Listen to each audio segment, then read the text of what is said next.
Syed Malook Saito की खूबसूरत गज़ल। तुम्हें चाहा था बस यही कसूर हमारा था। तुम्हें चाहा था बस यही कसूर हमारा था, वरना ज़माने का क्या हमने बिगाड़ा था।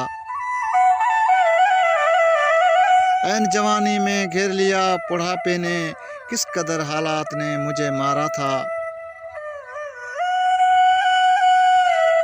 बाद उसके खुद को अंधों में शुमार करता हूँ, बिछड़ने वाला मेरी आंख का तारा था। 7 अरब की भीड़ में हाथ छुड़ाने वाले मैं तेरा था, और तू मेरा आखिरी सहारा था। उठाए इस कदर यकीन इंसान से कि कटती भीड़ ने मदद के लिए परिंदों को पुकारा था।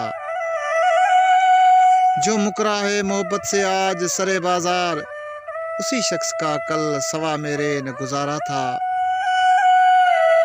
मैं लिखता रहता हूँ बेवफाओं पे अक्सर, तरफ तेरे जानम कब मेरा इशारा था। उसी में जिम होने में बका थी मेरी, सैद में एक कतरा और वो समुद्र सारा था। तुम्हें चाहा था बस यही कसूर हमारा था, वरना ज़माने का क्या हमने बिगाड़ा था।